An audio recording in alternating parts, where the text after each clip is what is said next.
construction work is still being done on several hotels, and a lot of journalists are reporting their rooms are lacking many of the basics, such as light bulbs, shower curtains, locks on the doors, not to mention heat or internet access. And in places where there is running water, we hear that it's not drinkable. Yeah, wasn't it a hashtag, Sochi problems or something like that? It was a big hashtag. It was bullcrap. I was listening to an NPR interview with this guy, Joe Weisberg. Joe Weisberg consults, maybe he produces now, The Americans. You ever watch it? Sounds like something you might watch, actually. Yeah, I think I've seen it. It's kind of, in a way, it's analogous to the hot Chapman, redhead Russian spy. What's her name? Anna Chapman. Yeah, Chapman. They moved to America, and the whole idea is they're spies. And what he says is kind of interesting, that because he is formerly from CIA, whenever he comes up with, I guess he's the producer, the storyline or whatever, maybe he's the writer. I have to look it up. I'll look it up. Joe Weisberg. He has to run it by CIA in order for them to be approved of the storylines he's putting in there. Earlier in my career, when I was writing certain things, I did have some trouble with this process. I, for example, one time wrote a treatment for a show and sent it in to the Publications Review Board, which is a part of the CIA that handles this, and they just wrote... Write that down, by the way, Publications Review Board. Yeah. I hadn't heard that actual name. You can't do that. So now, in the end, I was able to sort of make some changes and massage it and work it out with them. But over the years, I started to figure out what types of things they have problems with and what types of things they don't. What do you think? And this leads into... It's Joe Weisberg. That's what I said, Weisberg. Okay, and he's the program creator. Okay, created by. So what do you think the one thing is CIA does not let you talk about in the shows? Oh, this came up on a previous episode of No Agenda. Really? Yes. Was it the Christmas show? Everyone loved that Christmas show. Yeah, I know.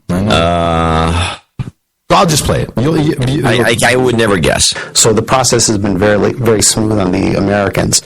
What kinds of things would they say no to? I don't write anything about cover because I know from experience that details about CIA cover, details about how cover is... Meaning the fake jobs that people have. Exactly. Details about journalists. Yes, journalists and public relations. That's exactly that's what the cover is. Yeah. Public relations, number and also one. Diplomats. Yeah, well... Yeah, of course, an ambassador can be station chief or, diplomats, but I'd say public relations is probably bigger even than the journalists. Think so? Yeah, I think so.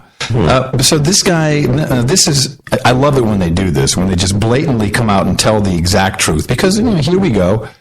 His storylines are being checked, certainly, perhaps even he doesn't say this specifically, but perhaps even massaged in some way to fit whatever is either coming up or whatever is necessary. We have, of course, from the Lear Foundation, we have this classic evergreen clip, which proves that the government is always working with Hollywood on scripts. So in the course of our work, this is in the 2 years, 11 to 13, 335 storylines that we worked on have been aired. We've worked with 35 networks in the past 4 years, 91 different television shows. And you wonder if The Americans was one of them when you listen to this funny little banter. But it's not so funny when it's actually the truth. You're starting your new season after the Winter Olympics in Russia. Is that going to be good for you as people are thinking about Russia and thinking about this newly belligerent, Putin-esque, kind of pseudo-Soviet Russia? Well, the moment it struck me that I realized that was all coinciding, I thought it was pretty great, and we're going to have some commercials on during the Olympics, and I thought, it's all coming together nicely. It's all Putin is helping you. It's all part of a cross-promotional marketing plan. I wonder all the time what Putin would think of the show. I can't figure out the answer to that. Coincidence? I think not. Yeah, it just came together like that. Isn't that fantastic? Yeah, timing was unbelievable. Cross-marketing campaign. Yes. The Americans. Yeah, it's on FX. That's right. I have one more clip from that interview. Philip and Elizabeth Jennings are two KGB spies. Are they KGB or the FSB? There's no KGB anymore. It's set in the 80s. So it would be KGB, and the main thing that is so cool, the guy said, I don't have a clip of this, is that there are no cell phones. He says, today, when you look at CSI or NCIS or any of these shows, Scorpion, all that stuff, there's always a cell phone involved, because that is, of course, the slave tracking device that everybody has, and that's how they always find everything. So they had to write these storylines set in the 80s where there's more traditional, what do they call it? Tradecraft. Tradecraft. But there is some truth to this marriage and CIA, KGB coming in and kind of doing the Anna Chapman thing. One of the things in the show that is based on historical fact that seems like it might be a TV thing, but really the KGB encouraged their officers to use sex to gain intelligence information, and perhaps most startlingly of all, there's a spoiler for anybody who hasn't seen the show. You might want to start humming for just a second, but Philip eventually marries his asset, Marcia. Who was a secretary to an FBI official. Exactly. And KGB illegals actually did that. They actually married women. It's called usually secretaries to important men who the KGB wanted information from. So the KGB illegal would marry the secretary without the secretary having any idea the person was a KGB illegal. These marriages lasted for years, and the men would get intelligence from the secretary. I'm glad you told me that, because I really did think, nice cat. No. Yeah. I wish we could have made that up. And I want FSB to know I am completely open to hot sex in change for anything you want. FSB doesn't listen to this show. Really? I'm pretty sure. The CIA listens to this we have that one guy who keeps giving us... Yeah, whenever we say something positive about Russia. This one guy cuts his bell. But see, he's so unsubtle that I don't believe... No, I got a hard time believing that, too. Yeah. Just a couple quick Russias. Oliver Stone is now coming out and saying the truth is not being told in America about Ukraine. He has our model. He does. Exactly the same as us, but he is already pre-perceived as a crackpot nut. Which keeps him alive. That's how you live long. At least you live long in the business if they can... Oliver Stone, he's just crazy. He used to be heralded as the genius filmmaker. Yeah. Now he's like, he's crazy. I don't think studios even want to work with him anymore. Well, he's a little annoying if you've ever seen. He's always on Democracy Now. And I think he's probably hard to work with. I could be wrong. I mean, he might be the easiest guy in the world to work with. But it just seems to me that he's not. The Lada is no longer, we talked about the Lada, no longer the best-selling car in Russia. Why? Kia has overtaken them.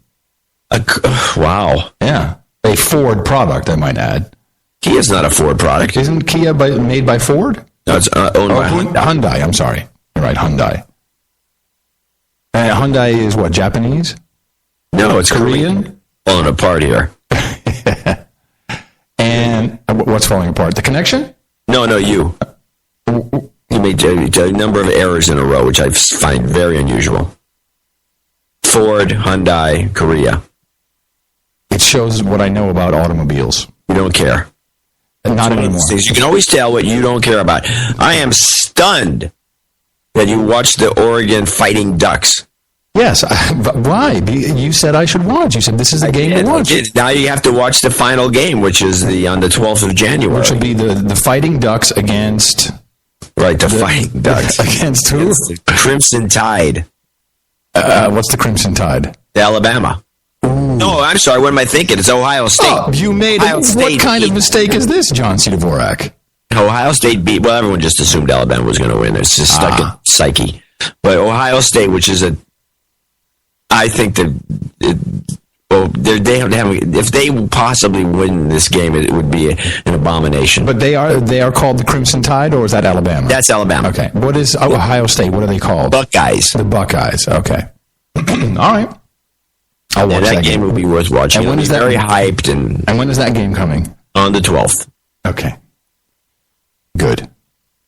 Which I believe is Sunday night. No, Monday night. It's Monday Night Football. Well, you called me on it. You said you don't watch sports. That's why you don't know about turducken. I mean, I'd pay attention to what you're saying. No, I'm glad you watched that game. That's one of the game. That game to me was a good, entertaining game. Guys backing up, drops the ball. There's a lot of fun stuff in that game. But just I'm telling you, the TV production, outstanding.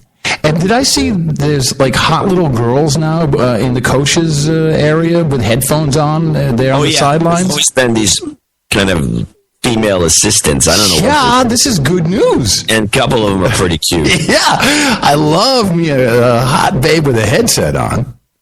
That's looking good. Okay. All right. Yeah. Onward. Okay, Agenda 21, the European Union has a nice video they've made to explain the goals and what they're going to do for climate change. Wait a minute. This can't be. Agenda 21 doesn't mean anything. It doesn't have any impact. It doesn't. Nobody believes in it. No, of course not. There's no documents or anything. Not at all. It's a cute animated video, and it really is meant to get you ready for the resilience actions we will be needing to take in the European Union. If it wasn't enough for you to be in total austerity, we'll talk about Greece in a moment. If it wasn't enough for you to have GMOs coming in, if it wasn't enough for your banking sector to be taken over by Brussels, well, now listen to this. Are you worried about your future? Yes. And is climate change one of your concerns? Top of the list. How about we tackle all these problems at the same time? Yes. Yes, it's possible. That's why the European Commission has proposed new climate and energy targets up to 2030. This music is killing me. This is meant for imbeciles. Really. By firstly cutting harmful greenhouse gas emissions by 40% below 1990 levels, with the ultimate goal of reducing them by at least 80% by 2050. Does this sound a bit ambitious to you? Well, we've already lowered our emissions by 18% since 1990, while our gross domestic product has grown by 45%.